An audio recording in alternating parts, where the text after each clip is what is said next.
Šiandien skaitysim pasaką tokią Snaigė.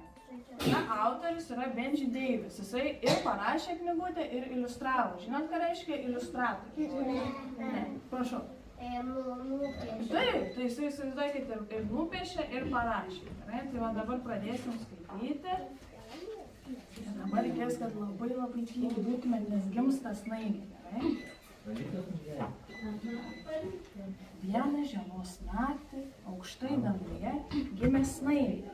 Jis sukosi, šokčiojo, skraidė tarp debesų, valia cypavo. Bet visai netrukus pradėjo leistis. Aš nenoriu nukristi, sušuko Snaigė. Ko Snaigė nenorėjo?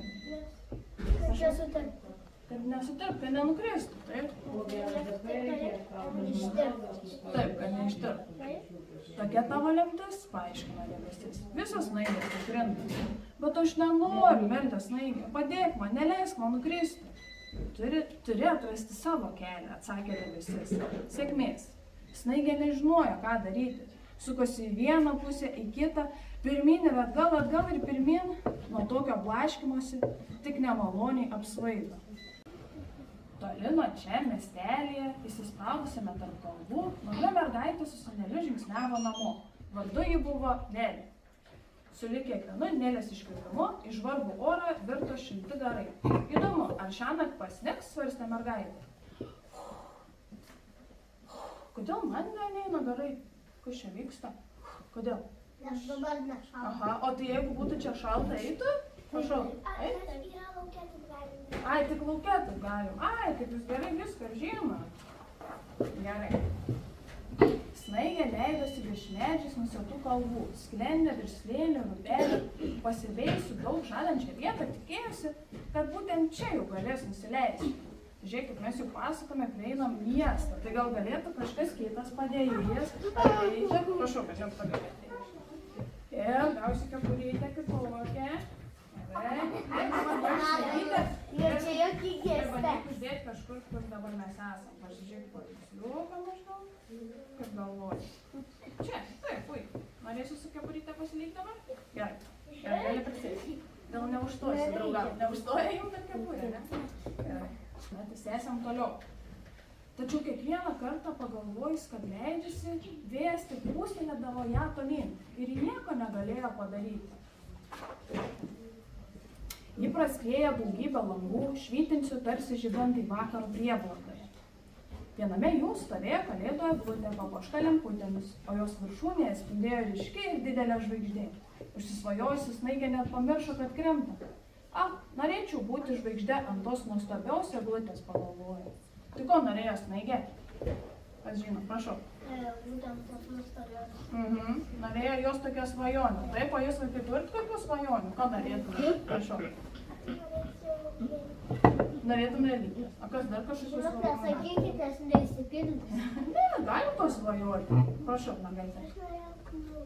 Norėtum knygą, ne?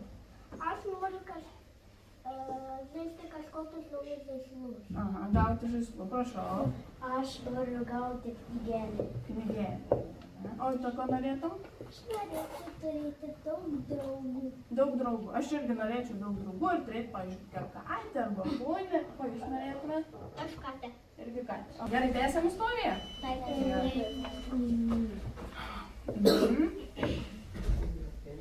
Nelė irgi pamatė tą patį pro langą. Eglutė buvo papuošta įvairiausiamis spalvomis, o jos viršūnėje ryškiai švietė žvaigždė. Ji pasvajojo, kad kada nors turėtų tokią eglutę namie. Gal kitame? Partarė senelis. Tai netoli namų Nelė pastebėjo pakelėje gulinčią eglę šakelę. Mano mažoji eglutė, nudžiugo mergaitė. O tai kokia buvo Nelės svajonė? Ko jinai norėjo? Prašau. Turėti didelę eglutę. Taip, bet jinai rado va tokią šakelę. Kaip vaikai dabar, aš norėčiau, kad jūs man padėtumėt su užduotėlėm. Aš jau kurią dieną bandau užspręsti, bet niekaip nepavyksta. Gerai, pabandom kartu. Taip eina ta mislė. Eina šaltis, žiūri bala.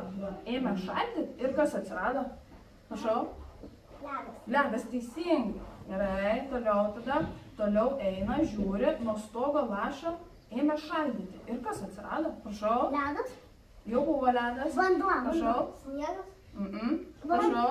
Varvekliai, teisingai. Taip, nes nuo stogo laša ir tada užšąla ir tampa varvekliais, taip? Žiūri šaltis, aprasojas langas, kad paspaudė šaltukas. Kas už langą? Prašau. Sniegas. Ne sniegas, kur langas būna užšąla, žinot? Ledas. Prašau. Ne ledas jau buvo. Ne varvekliai, prašau. Prašau. Snaigės. Ne snaigės. Sniegas. Ne sniegas, nieks nežino. Ledas pasakys pirmas. Š. Aha, Šaltis. Taip, širkštas, teisingai, šuoliai. Nu va, bendrom jėgom įvykėm. Labai gerai. Šuoliai. Tada tęsiam toliau, gerai pasakėlė. Oras vėso, dangus vis labiau temo, o vėjo gūsiai stiprėjo, kartu plaškydami krintančią snaigę. Ji jau nebežinojo, ar kada nors išvis pavyks nusileisti. Tuomet išgirdo juoką. Ką išgirdo? Kaip galvojat, kas juokėsi? Prašau. Snaigė? Aha. Bet jinai pati išgirdo. Tai ką jinai galėjo išgirsti? Prašau. Debesėlį. Ką tu sakai? Žmogui kažką galvėlė, ne galvoji? O ką tu galvoji? Pelėda. Ką tu galvoji? Žmogų. Aha, prašau. Kalėdų senelė. Kalėdų senelė. Nu, pažiūrim, vaikai, kas ten iš tikrųjų kikena, juokėsi. Pažiūrim.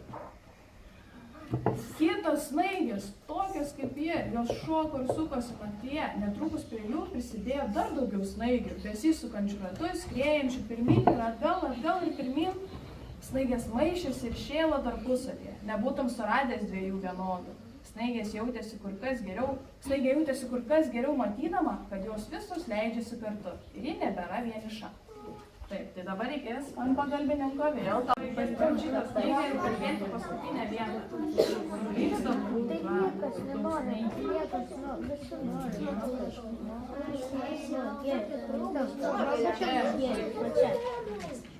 Gerai. Gerai, vaikai, tęsiam pasaką, labai nebedaug laiko, gerai? Grįžusi namo, Nelė ėmėsi darbo. Mama nukėlė dėžes su žaisliukais ir spalvotų popierių, o Nelė su seneliu pradėjo puošti eglės šakelę. Jie panaudojo įvairiausias spalvas, kad šakelė taptų panaši į eglutes regėtas languose, o iš likusio popieriaus prikarpė snaigių. Nelė gėrėjosi savo eglute pastatytą lauke ant palangės. Ji vylėsi, kad netrukus mažos šakelės pasidengs tikru sniegu. O jūs vaikai jau pasipuošėte eglutę? Kas pasipuošėte eglutės? Aš irgi pasipuošiu. Aš vakar pasipuošiu. Gerai, sekam toliau. Tada skaitam. Tačiau prieš miegą Nelės neapleido mintis, kad kažką pamiršo. Kažką labai svarbus, tik dabar negalėjo prisiminti ką. Dangus virš jos namų sukuriavo, sukosi, krito, jau beveik šnabždėjo debesis. Kaip galvojat, ką galėjo Nelė pamiršti? Nežinot? Nu gerai, pasižiūrim, ką iš tikrųjų pamiršo. Kitą rytą Nelei pabudus pasaulis atrodė pasikeitęs. Buvo kažkaip šviesiau, tyliau, švelniau. Lipdama iš lovos ji prisiminė. Mano mažoji eglutė sušuko, o tuomet nustebo. Visi stogai, kalvos ir medžiai buvo baltutėliai. O pačioje Nelės eglutės viršūnėje buvo įsitaisiusi ypatinga snaigė. Man pavyko, džiūgavo snaigė. Pagaliau nusileido. Ji taip savimi didžiavosi. Tai ką pamiršo Nelė? Nežinot? Prašau. Eglutė. O tai svarbiausia dalyka ne eglutės. Žinot, kaip būna žvaigždė? Taip, teisingai, kai reikia uždėti kažką. Tai va pamiršo, o snaigutė nusileido. Tai abiejų svajonės išsipildė, taip? Nelė išpuolė į ryto saulės spindulius, o jų nutiesta snaigė sušvito tarsi gražiausia žvaigždė. Tai va, pabaigė vaikai. Tai gerai, dar kartą pakartojom, kokia buvo Nelės svajonė. Ko ji norėjo labai? Aha, o snaigutės kokia svajonė? Aha, prašau. Nusileisti viršūnės, ne? Tai va, kaip matot, pas mus irgi nėra nieko eglutės, ne? Bet mums trūksta gal irgi kažko tokio gražaus. Kas aukščiausias? Kas aukščiausias? Kas aukščiausias, tai tada tau bus garbė gerai uždėti snaigutę ant viršaus. Gerai? Galėsi? Ateik. Ir dar mergaitė yra. Atsargiai tik tai neuždėti. Na ir važiuok čia užkabinką. Po to išeis. O. Va.